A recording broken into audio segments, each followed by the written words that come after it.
it's got a long history, artificial intelligence. And for me, I see it personally as an intellectual puzzle that was kind of launched in the 1950s. So it's an intellectual puzzle that many people around the world have been pursuing for the past 60 odd years.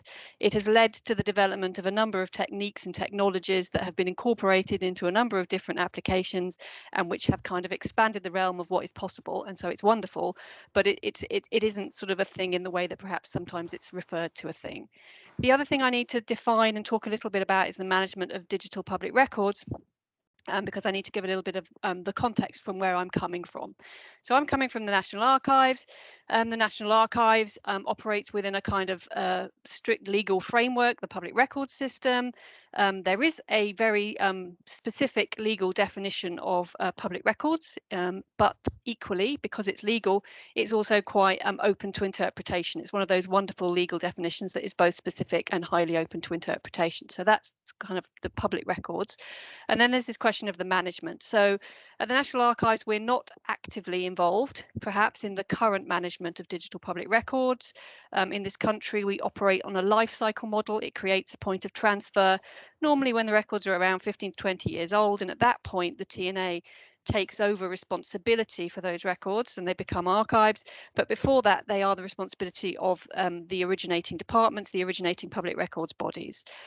So this is just to sort of set out that kind of context, because what that means is that perhaps I see the role of the National Archives less as a role in the management of digital public records, and more perhaps our mission, what we do at the National Archives, is we assemble a national knowledge base. So we are responsible for assembling a national knowledge base about the workings and the doings of central government primarily, and then making that sort of national knowledge base available and as usable as possible to the general public. So that's what we do. And because of that, because that's my context, where I find myself currently, and where perhaps hopefully colleagues might agree we find ourselves, is stuck in the middle with too much to do.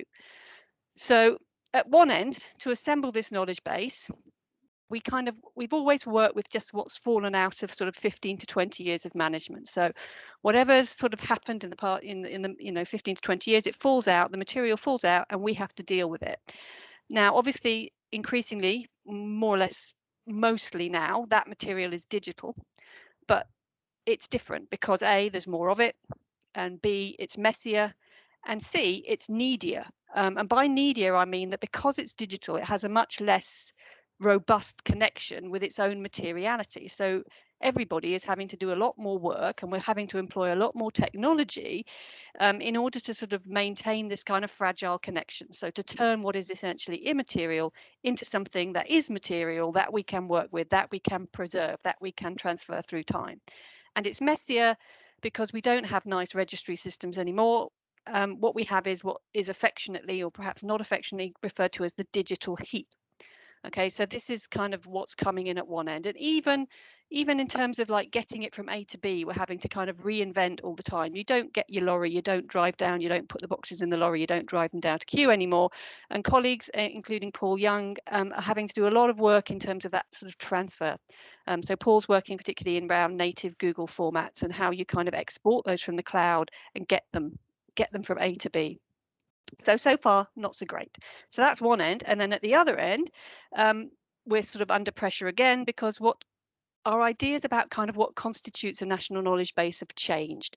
And they've kind of morphed. So we can't think of that national knowledge base anymore as like a room full of boxes with paper in them. It's kind of the vision that we have now is of this kind of wonderful interconnected knowledge graph of atomized factoids that kind of seamlessly connects into all the other knowledge bases that are in the same format and kind of accessible through the internet. That's what we're aiming for.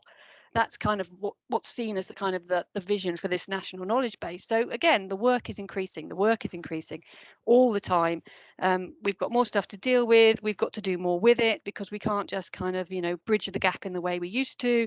It's not enough to kind of make documents accessible. Now we have to give access to data. There's so much of it is about digitization. Looking back, it's all been about digitization, and the demands of digitization are still with us, and that was bad enough. And now on top of that, we've got more demands, and we're having to do datafication and all of this kind of data mining and extraction and etc. It's just huge. And so again, colleagues are at the moment in cataloguing, taxonomy and data in the National Archives. They're in the midst of Project Omega, and they're having to completely remodel and transform all the data we have into a new form. And that's not new data. That's not something we know. That's not something new. That's just kind of having to sort of work with what we've got and do yet another process on it. So given all of that, what is my perspective on AI? And we get to this one. So my perspective is that because we are coming under pressure from all sides, at least that's how it feels, it is very easy, and it would be very possible for us to get bogged down in that middle, to get stuck in that middle with all the datafication and re-encoding and reformatting that needs to be done to fully integrate TNA's knowledge base with that of the internet. Now, I'm not saying that's something that shouldn't be done. It clearly is. It's clearly something we need to be aiming for. And I've put on the slide a link to the Heritage Connector, which is one of those projects from the Towards a National Collection Foundation program, which is kind of taking strides in that area. So that's a kind of indication of that. But what I'd like to perhaps suggest today is that we don't just get bogged down in that. It is important. It is something we need to do that. But if we get bogged down in that, what we're sort of forming is a relationship to AI that puts us in a very specific position. And it puts us in that position of kind of automation and automating, and of kind of using technology just for the purposes of enabling ourselves to work faster than is humanly possible. Because we do need to work faster than is humanly possible if we're going to manage this huge workload. But, I'd like to perhaps see more to AI than that. And I like to see it more in terms of augmented intelligence. So the question that I'd like to ask, and that I'd like to be able to position myself more in relation to AI, is in what way can I use these new techniques to augment my own intelligence? Because I accept my intelligence is limited, but how can I augment it?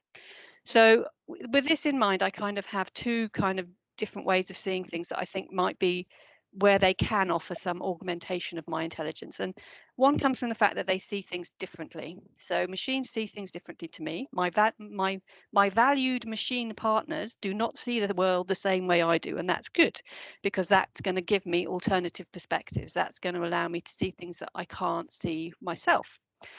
So areas that I find quite interesting in this is around computer vision. So I've put a link to the Deep Discoveries, which is one of the TNA's site, but I'm also interested in computer vision because if we can everything's a bit textual, so information retrieval is a bit textual. If we can do kind of visual kind of information retrieval, we might also be able to kind of get some different perspectives. What I'm trying to say here is that when archivists analyze documents, they don't just analyze the text.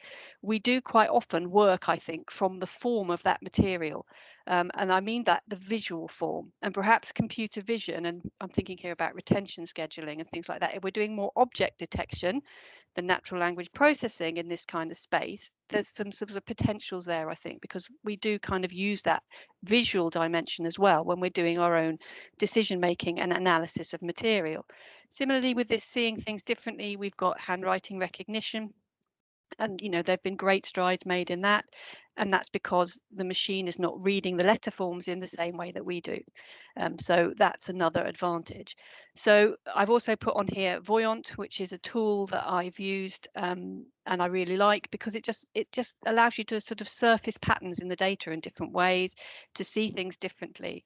And so seeing things differently and sort of augmenting the intelligence by sort of gathering information and presenting it to me in a way that I wouldn't be able to do that myself, I think that's a real strength, and that's where I'd like to be putting some effort. The other thing that I like my machine partners for, the other thing that I appreciate my machine partners for, is that they're very good at numbers, and they like numbers. I don't. Okay, so they can calculate the odds, they can calculate that, and that's important, because however much the current pandemic has shown us about how much we don't really understand statistics, or many of us don't understand statistics and the risk and probabilities, nonetheless, it is a way of helping us through navigating through kind of the uncertainty of our world. So I do think that there is an advantage there. So I'm just I know I'm over time, but I'll just speak briefly about Diagram, which is a project to sort of create a decision support system for digital preservation, and similarly Traces Through Time, which is about that navigation of uncertainty. So to end, I would like to suggest that we approach this by saying, how can this new techniques augment our intelligence? What is the new intelligence that we want? And can this give us it? And also then how can it help us to navigate uncertainty? And I shall stop there.